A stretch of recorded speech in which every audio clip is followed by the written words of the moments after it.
In the heart of Manitoba, music isn't just a sound, it's a lifeline. Behind the Music takes you on a journey through the lives of local artists, revealing the raw passion that fuels their creativity. From the cramped basements where they hone their craft, to the electrifying moments on stage, we explore their inspirations and the struggles they face along the way.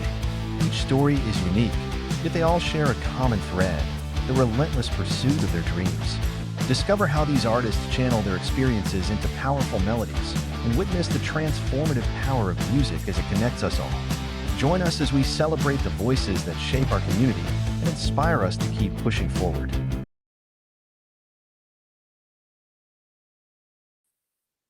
Perfect. Now we're recording. So what I normally get to do is just get kind of introduce yourself. Yeah. So my name is Orvis Thomas. I'm a musician. I was born in Selkirk. I was raised in Cross Lake, Manitoba, also known as Pimicikamak Cree Nation. I come from a pretty musical family. All my brothers play guitar and do music in one form or another. We're getting our sister into it. My dad plays, a bunch of uncles play music. And I play in a rock band simply titled Orvis and a country Western music outfit known as Orvis and his Higher Guns. Nice, nice. So with the band, like what's your position within it?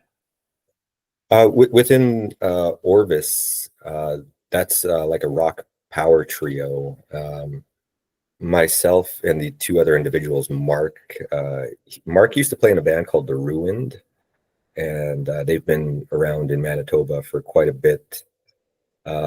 They've got they might have some songs on SoundCloud, I believe, but I'm not too certain. I listened to quite a few of them. I was learning a couple at some point. And Mark is also in Men in Kilts. They recently got back together, and they're playing quite a bit as well. And our bass player in that band, his name is Houston Hill. The three of us were in a band together, and we had to part ways with the group we were in, and we still play together. You know, chemistry still there. When we were in the band, the musical chemistry between the three of us was always there. So we're all, all friends. So we still play together. Within Orvis and his Higher Guns, the idea was to just maybe do one or two shows a year of kind of legacy artist catalogs. So the first show was 3 years ago, almost now, and the idea was to do a Dwight Yoakam set and a Hank Williams Sr. set. And I assembled a really big band of the best guys that I know. There's been quite a few drummers in that band, but Mark plays with me in that band as well now. We have one of the guys that's been with me the longest, Josue Bonan. He plays in Jivetown and he plays in Smokebox. He does all the keys in Higher Guns. Rory Verbrugge, he's been playing pedal steel for me. Jeremy Penner. Vaughn Poyser was playing bass for a bit, but he's got a lot of gigs on his plate. My buddy Greg Guinan plays bass now. A really great guitar player, Tony Peasy. He's been playing guitar when we do the Park Theater shows. And who else am I forgetting here? I think that might be it. Oh, yeah.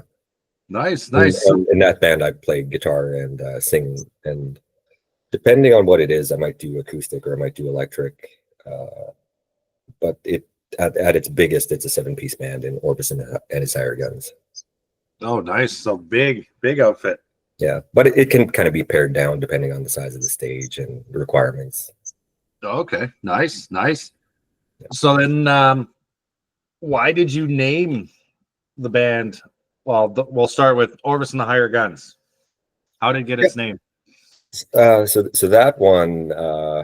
So I was in a band before, and we had a group chat, and we would kind of message back and forth. It was during the pandemic, so we were kind of keeping in touch. So we had gotten a show that was supposed to pay about $400, and I think we were going to split it evenly. There were 4 members of the band at the time that were going to play that show. So then, so I emailed the venue. They let me know that it was actually going to be like $600. So I emailed or put a message in the group chat saying, "Are we going to get a pay raise now that it's more money?" And then, so one individual decided they were going to be a real prick about it, and started being real condescending, saying, "Oh, we're not going to get paid. Try and have fun. Like we're not going to get paid that day, the day of the show, because they were going to send a check or whatever." So in the group chat, I was kind of getting the gears and stuff. For whatever reason, I don't know. The person was just being condescending. I kind of, it is what it is. And one thing that kind of stuck out was that they wrote down, "If you act like a higher gun, I'll pay you like a higher gun," or something to that extent. But they spelled it HIGHER. So I was kind of confused a little, because I was like, "Isn't the term hired gun?" And then so I sent it to my younger brother, and we were kind of like, the first one could have been a typo. The second one, he totally committed to that, and then hit send. So it kind of stuck with me, the term hire gun.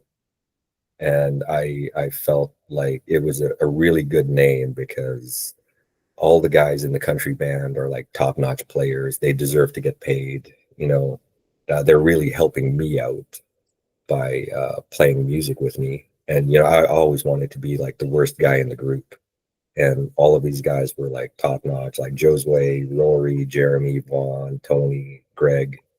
And now having Mark, because Mark's such an exemplary drummer, when I get a show, we're all splitting everything even, and I'll buy them lunch and stuff, and take care of transportation to get out to the gig often. And it's just an opportunity to treat everybody really good. Good. So then when we get to Orvis, Yes. for obvious reasons, we probably can tell why it's named Orvis, but Yes. Yeah, like we, like the 3 of us, Mark, Houston, and I, like we've got some really good chemistry going together. Orvis was my grandmother's maiden name, and it does have origins coming from England. And if you Google fishing accessories, there's a company named Orvis that comes up. I think they're based out of the States. Oh, okay. Yeah. Okay. So what I always like to do is kind of, for the people that watch, kind of walk us through what a month of being like your artistic self would be, like anything derived around music and your creation process. What's a month for you like? Every month has been kind of been its own thing lately. Like when I was like a teenager, I would play and sing and write songs all the time. Lately, I record out of Studio 23 a lot, which is in St. Anne. And Yeah, Jody. Yeah. Jody. Yeah. We him and I work really well together, because it's usually just me and him, and then we can kind of bounce ideas off of each other. And I was recording with Mark as well. He has a home studio. We did a song for Orvis and his Hired Guns, which was called "Rich White Woman." And with that, we actually did remote recording with everybody. So all the guys recorded their own tracks at home, and then we just had the files sent to Mark to mix at his place. And I think the only guy who actually recorded at Mark's would have been myself and Josue. And it all kind of came together pretty darn good, I think. But I love, both. Recording with Jody, recording with Mark, and I even had a session with I had a session at Privateer in 2023. I wanted to get the entire band in one room together to record, but it like wrangling 7 musicians on a Sunday morning is kind of like herding wet cats. So Yeah, some of absolutely. the guys didn't show up just due to gigging the night before, being unavailable, having life and stuff like that. Maybe they're busy. But that session that turned into a song called "Dreaming," which is available on all the streaming platforms. Nice, nice. I think I heard that Rich White woman. I think Danny played it for me at the campground. Oh, And he, nice. and then he was sitting there. He's like, "Yeah, this is my brother." As he's like all Yeah, happy, and proud as it's jamming out of his speaker, right? But yeah. Like with that song, my partner and I were kind of two different backgrounds. Me being indigenous and her being in the song I say Anglo-Saxon, half Jewish, but she's actually Ukrainian. oh, So I just wanted a whole bunch of syllables, really. yeah, yeah. Yeah, I So, could probably change it live. oh yeah, you could kind of pivot whatever you need to live, right? So when it comes down to your songwriting process, how's that work out for you? Is it just you and then your guys kind of just follow along, or is it a group process? Um, with a lot of the individual songs that I'll do,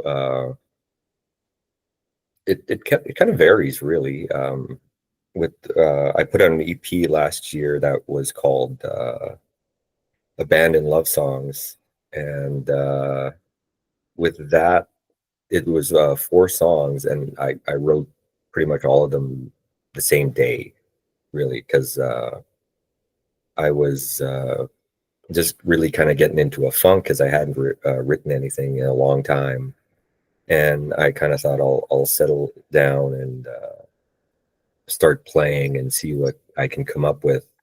And all 4 ideas really just kind of came at the same time, and so I usually write words down as well, and a lot of the words are the same that were in those initial writing sessions. Some of them I did change in the studio because sometimes you want to change a word here and there.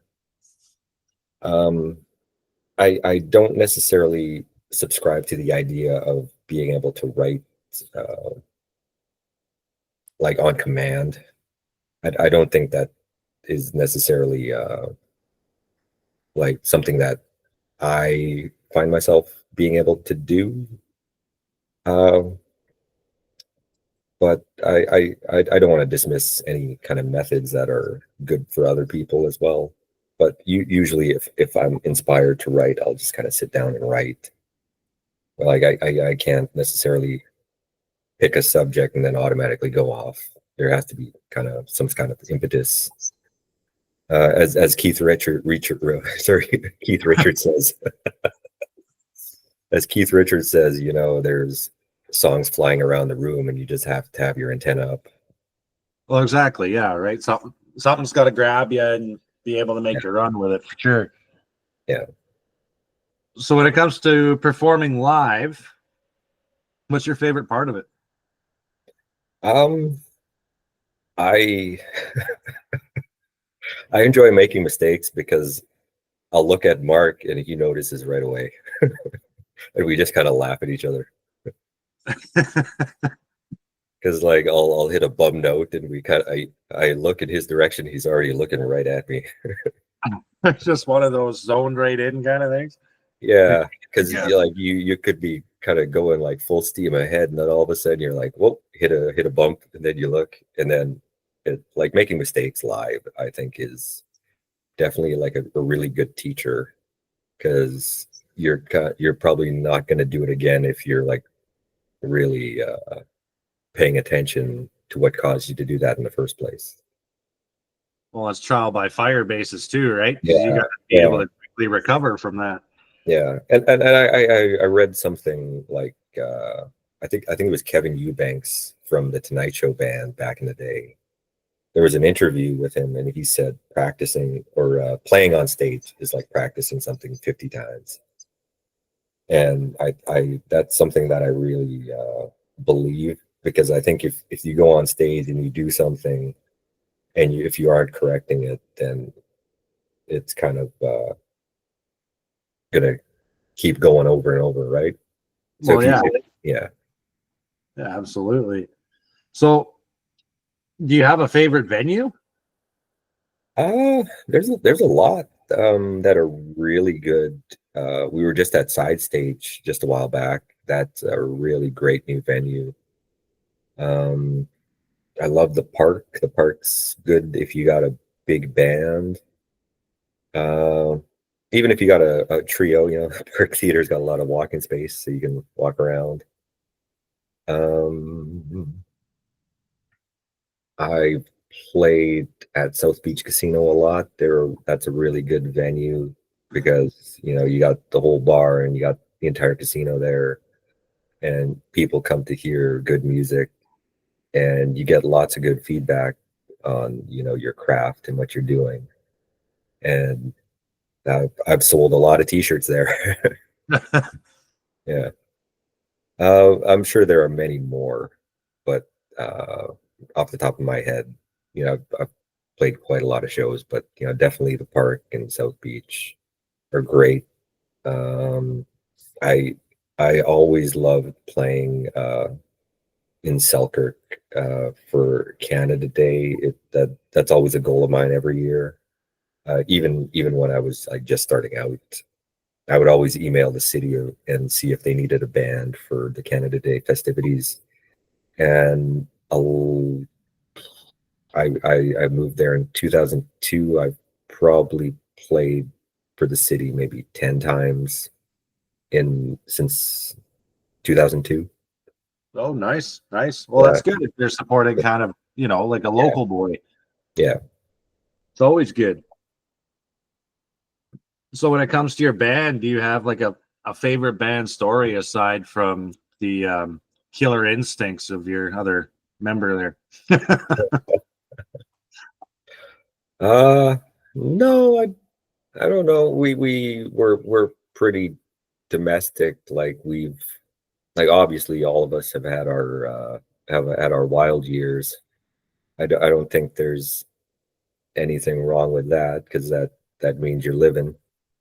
But uh lately, we're all just kind of we like to hang out and have good food and uh share some funny stuff about life and all that. But I don't think there's anything too interesting that I can say without getting in trouble. So then to kind of hone in on you yourself, what what were the influences that caused you to even grab a guitar to begin with? um when I was young, there was a in Cross Lake, they had I think they booked a Much Video dance party, and they set up the big screen in the gym, and I would probably have been about 9 or 10 or something. And the videos that really hooked me were Gel by Collective Soul, and uh, I think it might be a video uh, for, I think it was World I Know. I think that was the second video. So Yeah. those two songs really kind of hooked me in, and I was really kind of interested in just because it was so cool. Like it had a big riff, it had a cool solo, and all this and that. And I was really kind of taken with uh, the idea of that band more than anything else. Like because there was stuff like the dance music that was popular at the time, like the Macarena and all that. But I mean, I didn't care about that. I wanted to hear like Collective Soul playing guitar solos. Oh, exactly. And it's an epic Yeah. band too, right? Yeah. I just me and my partner, we just went to see them at the OLP show at Canada Life, and I swear, Collective Soul stole the show. Oh, I'd believe it. Yeah, and it was my first time seeing OLP. Like I think I remember wanting to go see Edgefest, in '97 or something. Okay, yeah, And I yeah. think that was OLP and Collective Soul and a bunch of other bands at the old stadium. And Oh. I think my mom said, you're only like 11. Can't go to a concert. Darn mother's always slowing us down, eh? So, well, now we're at their pace, I guess now. Taking Yeah, it easy. absolutely. And I love her influence. Like she's the whole reason I play country music. Oh, So nice. yeah. Like she had like all of her tapes. Like Waylon Jennings, Dwight Yoakam, the Mavericks, and Don Williams. I think I stole her tape collection. I still have it with me here. Yeah. Yeah. Well, if you don't let me go to a concert, I'm going to take your country tapes. It works, right? Yeah. Backfired. So, to get to where you're at, did you take lessons, or you kind of just worked your way through it yourself and kind of find your own sound, your own voice? I what happened was that my brother Dan, he had a guitar laying around where he was staying at the time in '96, and we'd go there to visit, and I just kind of picked up the guitar, and I think with these two fingers on the third fret, it makes kind of a G5 chord if you Okay, kind of pick it up like that. And I think it was just kind of happenstance that that sound was just kind of like, hey, that sounds pretty good. I wonder if I can do anything else. And so that sounded like the first chord of December. And so I started kind of learning that song by Collective Soul. And I think after that, Dan lent me a guitar book that had like different profiles on different guitar players. And then it had a bunch of theory stuff in it as well. And I think theory was a big benefit to me as a developing player, because I knew the difference between like E major, E minor, and C sharp major, C sharp minor, and then modes. And there was like a big chord dictionary in there too, and different explanations of like time signatures. And a lot of that I just found out on my own, like just through trial and error. And also like reading Guitar World and Guitar One and Guitar Magazine and all the good ones that they used to have back in the day. yeah. Yeah, like Now they're it's all still good online. now. They're still good now. Yeah, I get a Guitar World every now and again. Nice. So then, for anyone watching, I know this one stumps a lot of the guests and stuff too. But out of your originals, if you had to choose one to sell yourself to a new potential fan, what song would it be? A new potential fan. My favorite song that I've ever written is "Only Your Love," because I think it's like really it's it can be pretty much adapted into pretty much any kind of style. I think we could do it like a country song, or we could kind of rock it up or jazz it up or whatever, make it a little more bluesy. I'm surprised I was even able to write a song like that, because it is like uh, it's really complex. I think in terms of like harmonic structure, and even the chords I was choosing to play, I don't even know where they came from. Again, that's just having the antenna up and letting the ideas kind of flow. And I was, for the longest time, I was convinced that song was like some Nora Jones song that I'd heard somewhere and subliminally copied. But Yeah. I've listened to so many Nora Jones songs that I can't even find one that sounds like it. But that's definitely my favorite song of myself and my writing.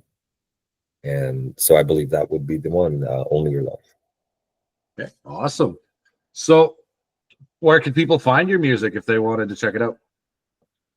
My main hub is orvismusic.com, which is all one word. So ORVISMUSIC.com. Everything's there. The links to like Facebook, Instagram, uh, Bandcamp, Spotify, YouTube. You can pretty much find every link I have there. The next big social platform, I'm sure I'll have a link for that when it comes up. I've got a couple videos. I've got a bio. I've got pictures of like stuff from the studio, stuff from shows. It's all pretty much there. OrvisMusic.com. Okay, awesome. And it makes it nice and simple for people watching too, that everything's kind of isolated, right? Like Yeah. I know in the previous band I played in, we used that link tree, if you've ever heard of it. Yeah, Now, I've got a link tree too, but it's kind of there's like so many things to keep updating. Like if you got a new show, you got to put this there. You gotta. But I think having like a main hub is really good.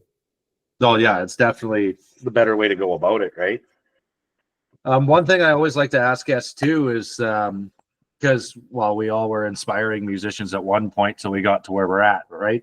So what are your recommendations or any words of wisdom that you could pass on to any youth just wanting to start out like we did back in the day?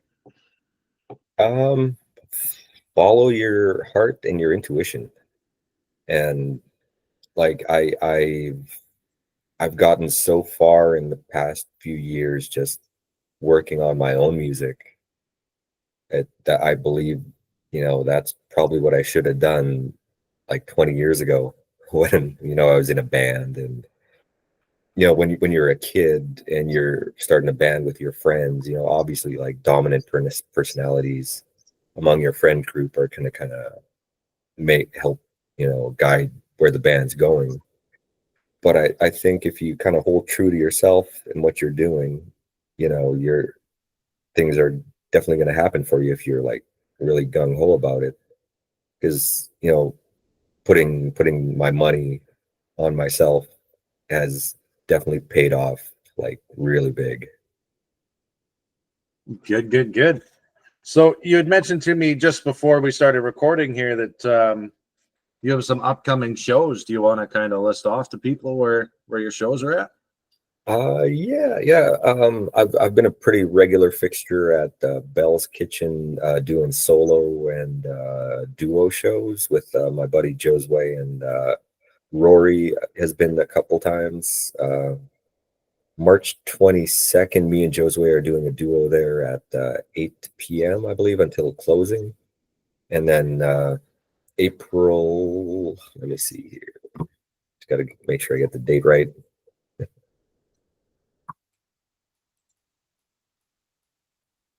April 5th, I will be with the Higher Guns at Park Alleys.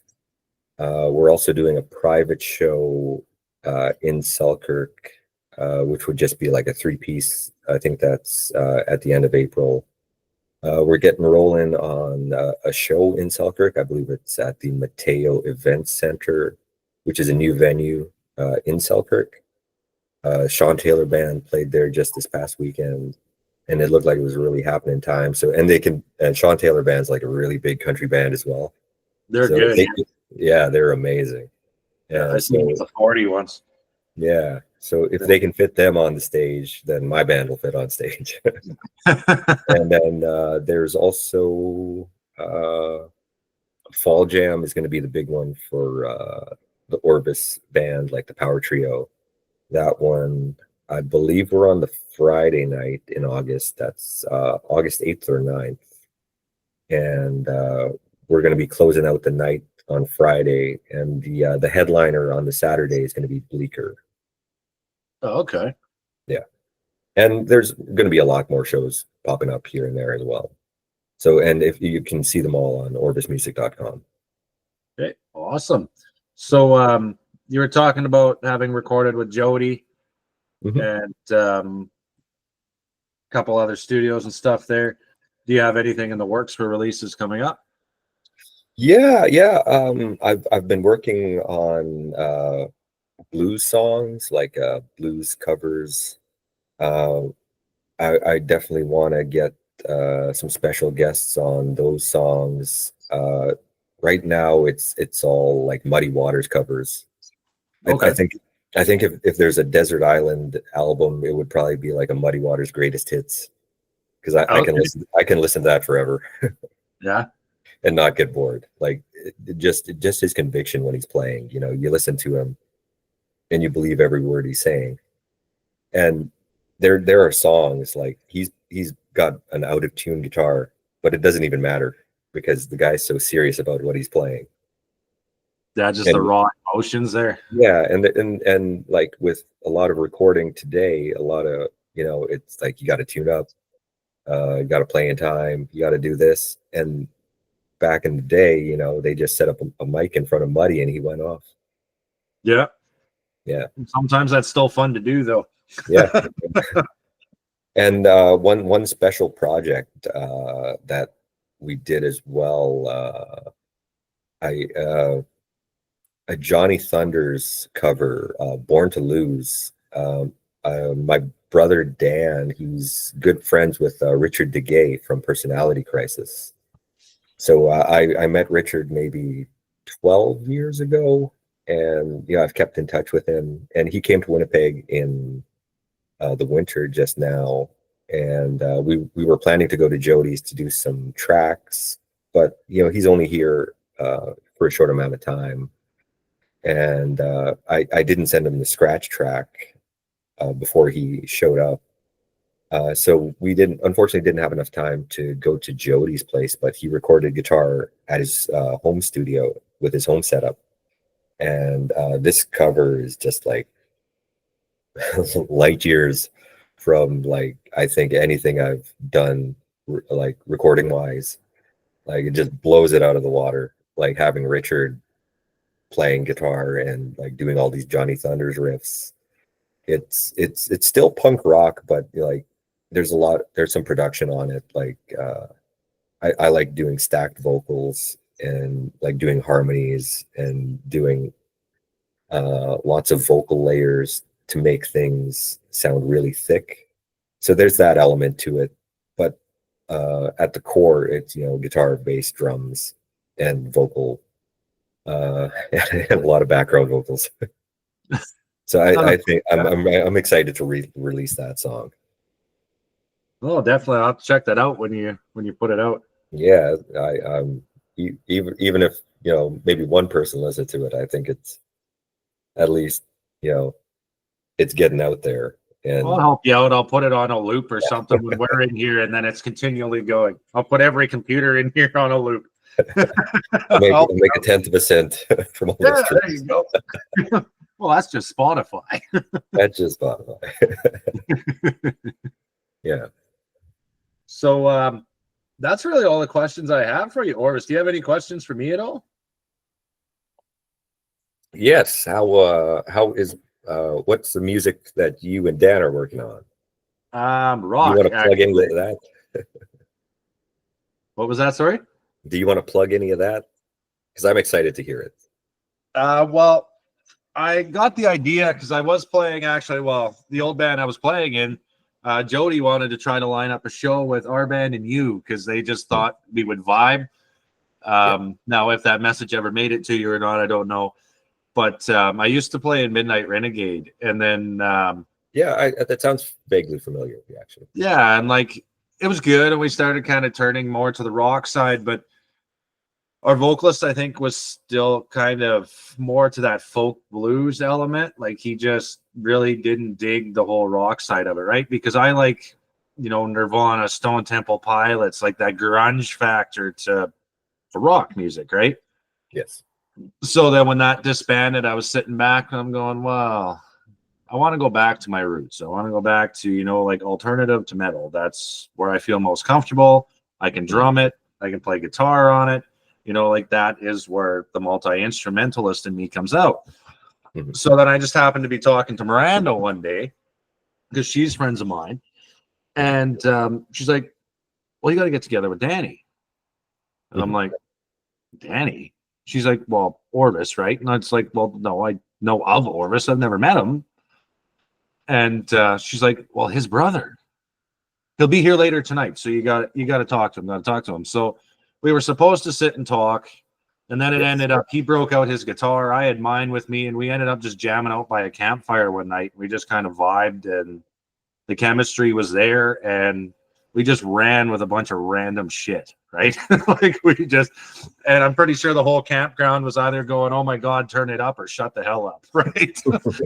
But and then from there we just kept at it, and then I told him, like, I'm trying to implement kind of a rock group, and I want to go blindside, right? Because in music and stuff, like I played in a alt rock band years ago, and then I ended up falling to addiction there, and then it disbanded because of like my decline, and then I walked away from music for a bit. So I said I want to kind of have it focused on the blind side, because we always get blindsided by shit as musicians. So that I wanted the name to mean something.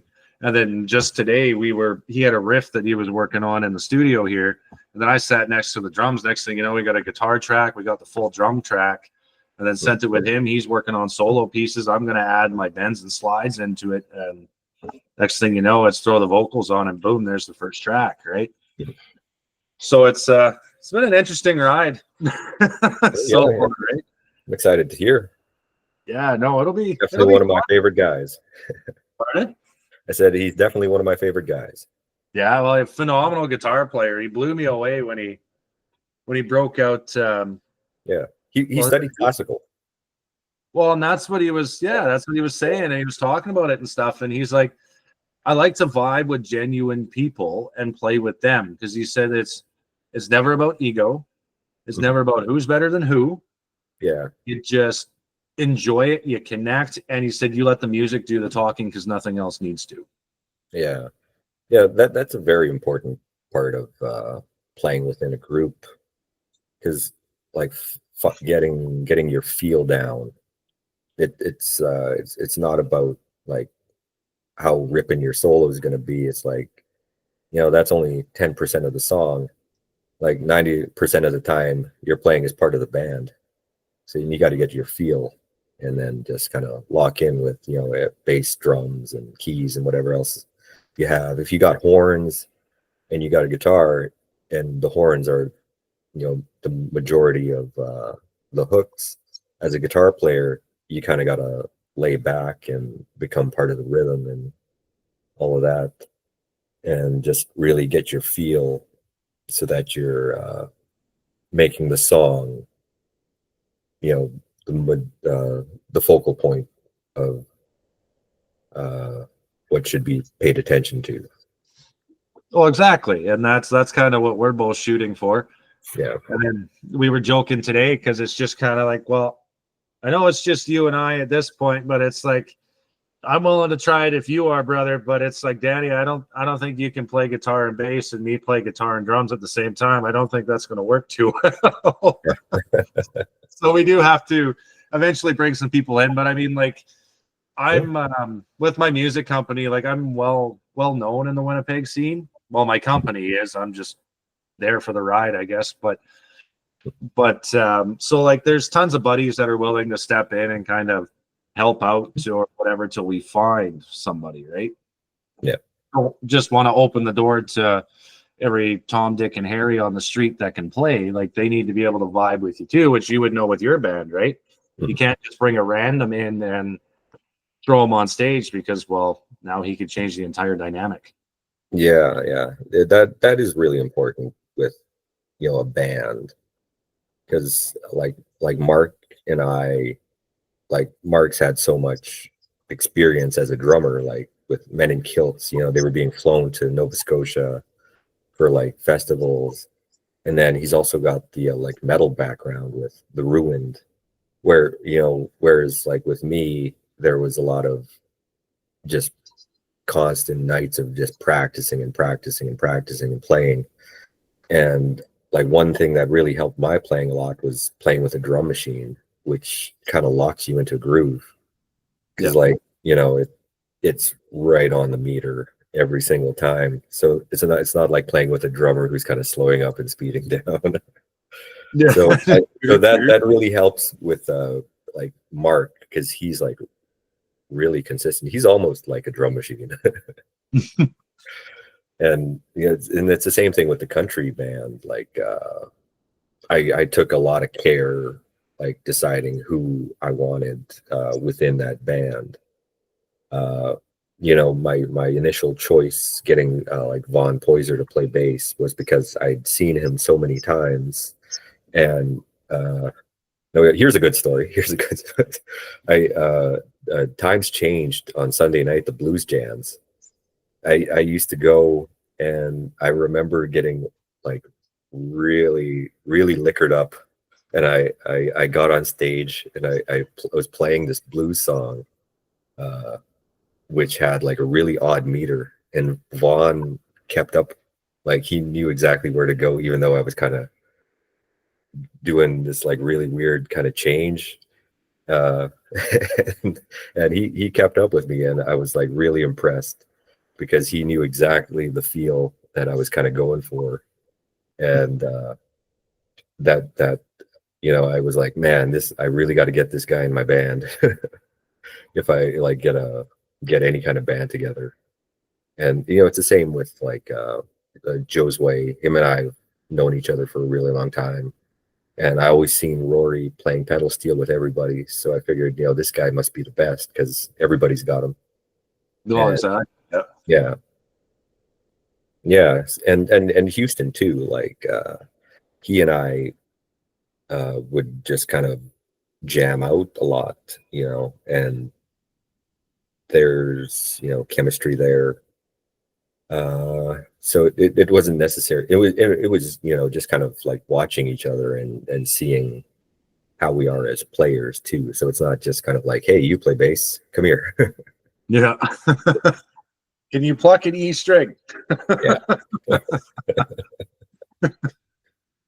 Yeah. Perfect. Well, do you have any other questions, Orvis? Not necessarily. You're based out in Neepawa? Yeah, I'm about 5 miles south in what 5 miles remains of a thing called Hallborough. Yeah. Have you played the 40? We actually were supposed to, like Midnight Renegade. We were Yes. supposed to play the 40, and then ended up, I screwed up my back really bad. Oh no. So then I thought, well, no, I should be recovered enough.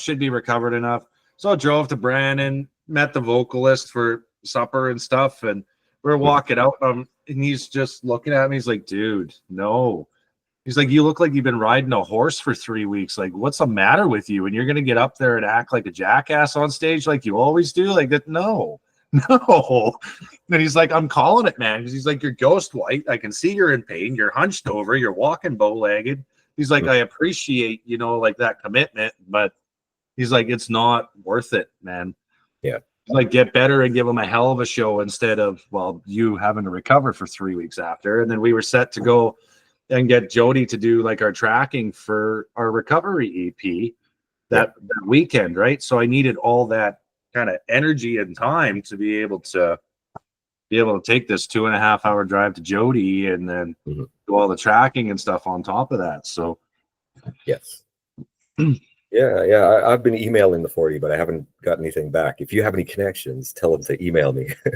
The 40? Yeah. I've played there before in a band. I think we opened for the Lazies pre-pandemic, and it's a really great stage. I love it. Person you could reach out to, I'm not sure if you're familiar with Ken Friedrich. Sounds familiar. He does the odd, like puts on the odd show, mostly at the hall, like the East Side Eatery now. He does a lot of the locals only and stuff at the 40 and that too. So he's got a lot of ins, and that's who we talk to. Yeah. And then he ended up putting us on one of the bills for like the locals only nights. And then that was our hopes to kind of jump in. But he does a lot of like bookings and stuff like that for them too. Yes. His company is Hothead Productions. Hothead, yeah. There was another place too. I played in Brandon in another band. It was kind of a hotel downtown or somewhere there. Georgie's maybe, like the Key Rock. I'm not sure. It reminded me of the Merch in Selkirk. I don't know if you've ever been. Never to the Merc. No. No, it had the same vibe, but it was I think close by a river or something. But it was like right almost in the core of Brandon, where like all the businesses are that aren't like chain stores. It's like right downtown or something. I forget what it's called. I'm sure I can look it up and find out exactly where it was. But Yeah, there's a few of them down there.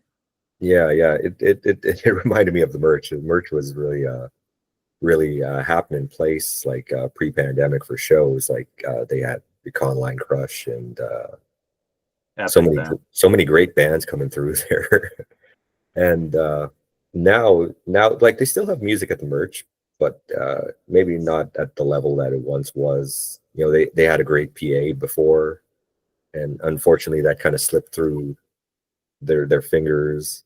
You know, they had a great PA back in the day, and all these bands were coming through, and I think they even had Glorious Sons 3 times.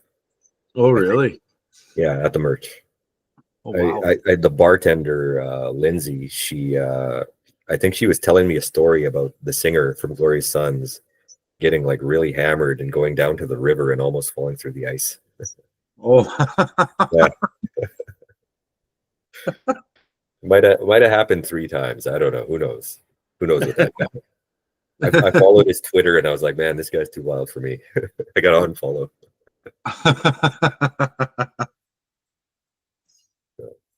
But yeah, as for like Brandon connections, the hall at Eastside Eatery is a wicked venue. We opened for a few friends there with their groups. It's kind of a newer developing venue in Brandon. Yeah. And it's attached actually right to a restaurant. I don't know if you've been. No. I haven't been to Brandon in quite a while. Oh, okay. Yeah. Eastside, like the hall at Eastside Eatery, I believe is what they call it. It's a really nice venue. Decent PA too. Like the stage isn't huge by any means. So I mean, it'd probably be like a power trio thing or whatever if you were to play it. Yes. Because I know we were a 4-piece and like we had room, but I was kind of having to like weave my way out from behind a PA speaker. You know what I mean? Where you kind of do that weave over and go, yeah, I'm alive. Yeah. Kind of thing. The 40's got a great stage. Yeah, I like the pit. I like that they have that there. Yeah, that's epic. Yeah. I've supported a few of the locals only and some of like my friends and stuff. Like I'll be going next weekend there because they have a couple friends of mine actually, like Matt Corey's playing there. Yeah. I've heard a lot about him. I heard some of his songs on Witch Police Radio when I listened to his podcast. He's got a really rocking sound.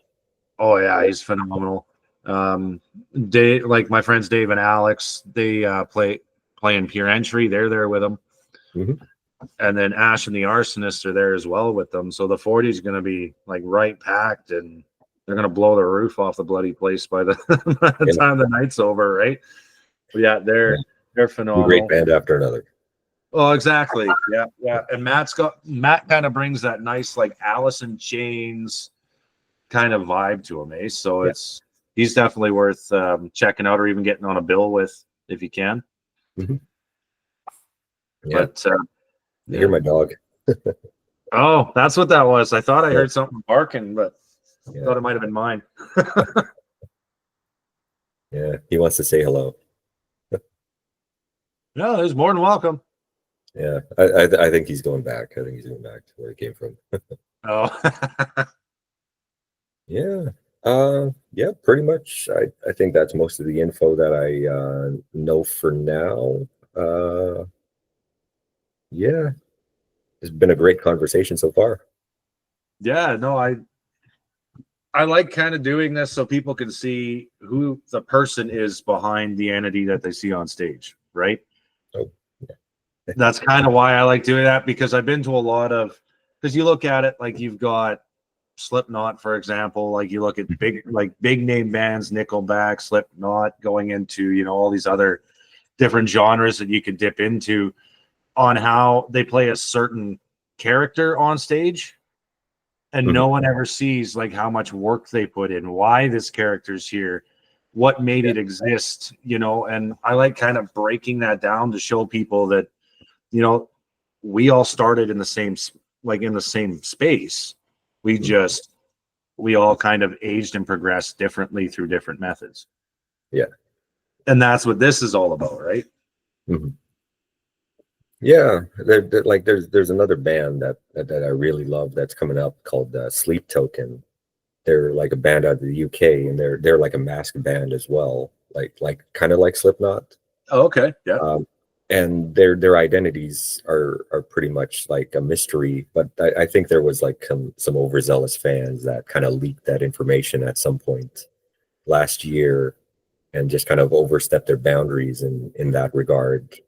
But like I don't really care like about their personal life really, unless it's something that they want to divulge themselves, you know. It's nice to see that kind of theatrical band. But but truth be told, I was a little curious what their real identities were, so I kind of Googled it. I was like, oh. they got regular names just like me. Well, I'm like, it's I was actually just talking about this with Pure Entry the last episode, that even you look at being you've never met him, you look at Matt Corey, you hear kind of his play style and how he presents himself kind of through his music that you're hearing. Yeah. You would think that he'd kind of be, you know, your typical rocker where it's just let's get smashed and, you know, act like a jackass once in a while. Yeah. And where the whole character thing comes into play, when he's off the stage, he is the nicest man you'd ever meet. He's a big teddy bear. Yeah. And you wouldn't get that by listening to his music, right? Like you would just assume that he's, oh, well, he'd never talk to me, I'm just a fan. Well, no, Matt would be the first person to come buy you a drink, sit and chat with you about music and how your wife is or how your kids are, right? Kind of like I would or you would or whatever with anybody, right? Just because we get up there and play our music doesn't make us any different than the people in the crowd that allow us to be able to do it, right? And that's what I think a lot of people, especially around here in rural towns, they're starting to forget that musicians are people too. We're not just, you know, turn around going, hey, you're going to pay us $1,000 to play this, and then we want nothing to do with you. Well, no, you're paying us $1,000, and I can guarantee you at least $100 to $200 of that is going back into whatever you're doing. We're going to support your event, right? Because that's just who we are as people. But no, we'll definitely, hopefully at some point, we'll actually get to meet face to face instead of just through our music stylings and now through here. I know Danny wanted me to come to your last show that him and Mandy went to. Mm-hmm. And then, like, I don't know if Danny ever really mentioned too much about me, but I think around that point in time, we just had our newest baby. Mm-hmm. So then at that point, it's kind of that, well, no, I guess she's got to sleep too, right? So so I'm not gonna go to Winnipeg, stay out half the night, and then come back, give her 4 hours of sleep just to go through it again. So I didn't make it out to that one, but now that I know, and I wrote down the shows you had listed, I'm gonna try to make it to one of them and actually meet you in person. Yeah. I think I applied for Salamander Festival in Brandon. Oh, Brandon, yeah. So I'm hoping to get that one. I hope I'll be able to make that trek this summer. Get closer to different towns in Manitoba. You know, we did this tour last year, which was like an Indigenous tour of schools. So that was last May. So we got to a lot of different communities like Grand Rapids, Sapatoyak, and quite a few other ones. Chemawawin. It was all like Western Manitoba reserves, and like that was cool. You know, just going to these places, and the kids really appreciate music. Plus, you know, it's fun, right? Driving down new roads, like going from the Paw to Dauphin, then back to Winnipeg. I was like, I swear I've never driven this road before. No, it's always nice to be able to kind of do things for kids and stuff, eh? Yeah. They appreciate it, you know. Well, and it melts you too, just seeing like if you can see that one kid in the crowd that's just mesmerized by everything you're doing. And it just changes the entire mood. Like you can come in the world's worst mood, and then once that kid's like all starry-eyed and smiling at you and just zoned in on what you're doing, you can't help but put a smile on your face, and it just uplifts you, right? I know, at least that's the way it is for me, because I've done a couple things at my son's school, and we just went in and we kind of just, you know, played a couple of our songs and let them ask questions and got them involved, you know, like, and we just told the teacher, get them some tambourines or maracas or something, and we'd sit there and be like, hey, now it's a drum solo. And then we'd sit there and we'd just slow down our picking, and we'd lean up next to the kid, make the kid feel like a rock star or whatever, right? And it just, we got huge write-ups, and just the kids absolutely loved it. We loved every second of it. And it was one of those things, you don't mind doing stuff like that for free because it inspires them, right? Yeah. My partner actually runs a ukulele club at her work because she's a teacher. Oh yeah. He said that's really cool. Like there'll be like dozens, maybe even a lot of kids. I don't know how many dozens, 20 kids, 30 kids showing up to play ukulele, and she's only got a handful of ukuleles, so they gotta share. So I'm constantly buying her ukuleles to take to school. Yeah, and just donate as you can, right? Yeah. And it's I always found it was musicians that showcase humanity and kind of the love for it. Yeah. That will inspire the next generation, you know, like the next metal stars of Winnipeg, or, you know, country legends. Who knows? You and I could be, you know, cruising down in a scooter down the street or something, and one kid that we just happened to hand a guitar or a ukulele or have a part in it, and them getting it, they could be, you know, the next big thing on the radio. And of course, we're not going to be able to dance much at that point, but you know what I mean? Like, and that to me is kind of, I don't know, a little bit euphoric in some sense. Yes. Yeah. But yeah, man, if there's no further questions, anything, I'll stop the recording and let you get wrestling with your dog. It sounded like it wanted a little bit of loving before it. Oh yeah. He's very spoiled.